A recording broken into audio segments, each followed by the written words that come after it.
E aí galera, a gente está aqui na Avenida Paulista, um lugar de grande diversidade cultural e étnica, um lugar que a gente achou interessante vir aqui para levar as pessoas a refletirem sobre a formação do povo brasileiro.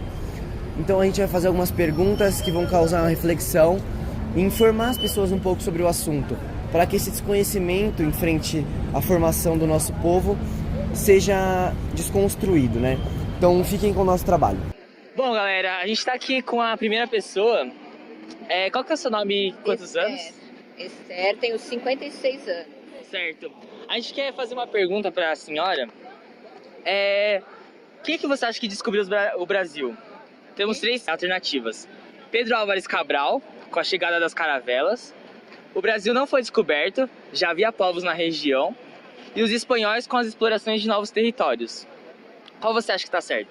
O primeiro, Pedro Álvares Cabral. Pedro Álvares Cabral? Bom, a gente queria, com essa pergunta, mostrar para a senhora que essa resposta é uma resposta meio preconceituosa. Por quê? Nos livros de hoje, a gente sempre aprende que Pedro Álvares Cabral chegou aqui na Terra e descobriu o Brasil, certo? É como se ele fosse uma espécie de herói. Não, mas ele não é herói, porque os índios já moravam aqui. Exatamente. Os índios já moravam aqui. Então a gente quer mostrar para vocês, para as pessoas que estão assistindo a gente, como que essa visão eurocêntrica dos livros está presente na nossa vida. Como foi dito, nós brasileiros aprendemos desde crianças que os portugueses descobriram o Brasil ao desembarcar nos territórios que até então pertenciam aos indígenas, valorizando as expedições portuguesas, deixando de lado a exploração que os indígenas sofreram e como eles foram brutalmente dominados. Por isso, quero propor a você que está assistindo a fazer uma reflexão sobre como nós somos ensinados a partir de uma visão eurocêntrica, e como essa visão não é desconstruída ao longo da nossa vida. Então, a gente está aqui agora com a segunda pessoa. Qual o seu nome? Lucas, Quantos anos? 27 anos. Então, Lucas, eu queria te perguntar a seguinte questão. Quais das seguintes alternativas mostram as três principais etnias da formação do povo brasileiro? A. Japoneses, portugueses e indígenas. B. Italianos, alemães e japoneses. C. Portugueses, indígenas e africanos. Portugueses, indígenas e africanos. Então, essa é a resposta certa. A gente fica feliz em saber que você sabe disso, porque um dos objetivos desse vídeo, né, que a gente tem que apresentar é mostrar o desconhecimento das pessoas em relação a isso. Muitas das pessoas acreditam numa visão mais eurocêntrica, ou muitas vezes os japoneses também, mas a verdade é que os africanos e os indígenas eles têm um peso enorme para a formação da nossa cultura. E muitas vezes as pessoas não sabem disso. Eu fico muito feliz mesmo de saber que você conhece. Você quer acrescentar alguma coisa? Não, é porque a formação do povo brasileiro, ela se deu por meio também da colonização, né? Tanto dos próprios indígenas que são nativos, né, daqui, da nossa terra, quanto da mão de obra escrava que veio na época da colonização, né? É exatamente isso. E Os negreiros, né? Teve muita colonização de escravos nessa vinda da África pelos navios negreiros, quando teve a abolição da escravatura, que veio a mão de obra italiana, né? Para substituir isso, quando aconteceu a abolição da escravatura mesmo. exatamente isso. Inclusive a miscigenação, né, foi muito bom que ajudou. E a gente queria, como muito bom saber que você já sabe, mas deixar uma pergunta. Muitas também para as pessoas que estão assistindo o vídeo, inclusive para você. Como que você pode se ver como brasileiro conhecendo disso? Você tem algo? Eu acho que buscando igualdade, agir com solidariedade, entendendo que as pessoas, elas vêm de origens diferentes e elas merecem os recursos que todos nós temos, né? Saúde, educação, transporte, isso são para todos. E isso tem que ser alcançado para pessoas que não têm esse acesso a esses recursos, né? Tem que chegar nessas pessoas. Exatamente isso nesse ponto que a gente queria chegar. Muito obrigado.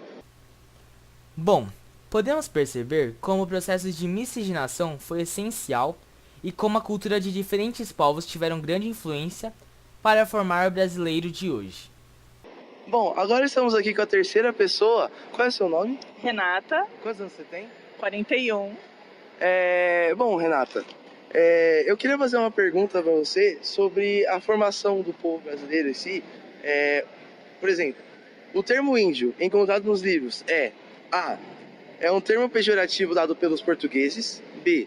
É um termo que os próprios indígenas se autodenominam. Ou C. É um termo criado pelos historiadores. Eu creio que sejam criados pelos historiadores. Aí é que tá. Resposta errada. Resposta certa é a letra A. É um termo pejorativo dado pelos portugueses. Eles estavam indo para as Índias. Exatamente. E aí, o nome índio surgiu daí. Fico feliz de você saber sobre isso, porque eu acho que é um dever de todos saber sobre a formação do próprio povo. Como essa mulher citou, os portugueses acreditavam ter chegado às Índias, e por isso denominaram os povos daquela região, hoje o Brasil, de índios, um termo pejorativo usado pelos colonizadores e também utilizado nos dias de hoje para algo que não é comum, diferente de indígenas, que significa nativos da região. Então, a gente teve a ideia também de entrevistar uma pessoa que vai mostrar um pouco dessa injustiça que acontece em nosso país, que é sobre o preconceito racial, que teoricamente não deveria existir, porque todos na formação do povo brasileiro são iguais. Então, qual é o seu nome? Vanessa, Quantos anos? 18. Vanessa, você poderia contar pra gente um pouquinho de alguma coisa que aconteceu na sua vida que te incomodou na questão de preconceito racial, por favor?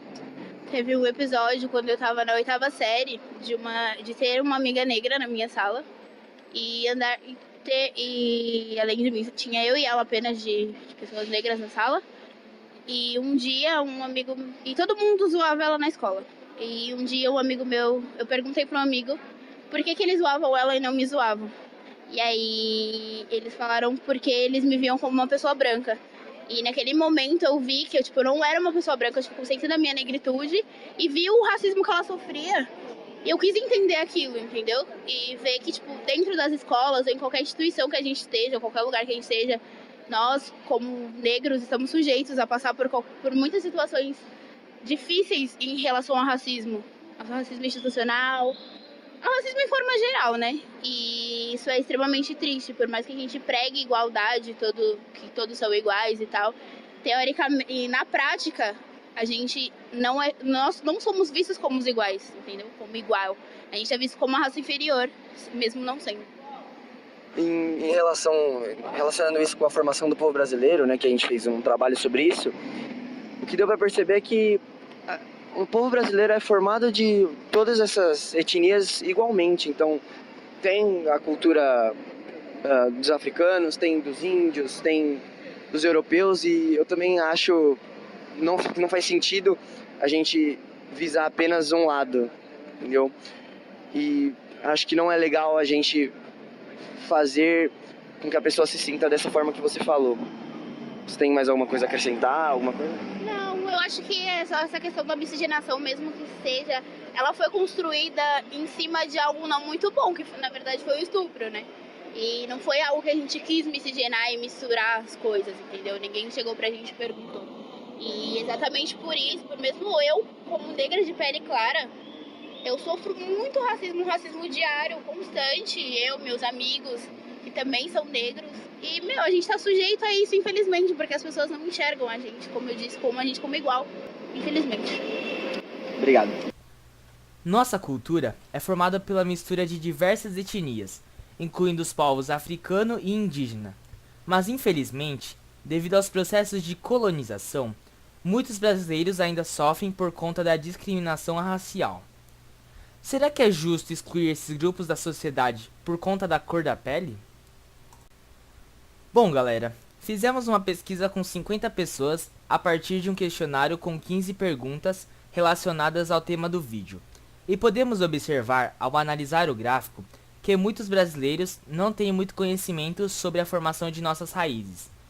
O que é preocupante, já que somos formados por diversas etnias e algumas delas estão sendo deixadas de lado e nem percebemos. Enfim, estamos se aproximando do final deste vídeo.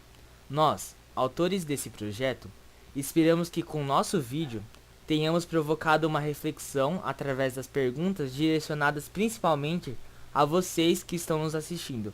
E procuramos também informá-los acerca de como nossas raízes estão sendo deixadas de lado. Para finalizar, queremos deixar 3 perguntas para serem refletidas. Qual o legado dessas culturas deixaram para nós? Será que a história ensinada quando somos crianças é justa para todas as etnias? Como você pode se ver como brasileiro após assistir esse vídeo?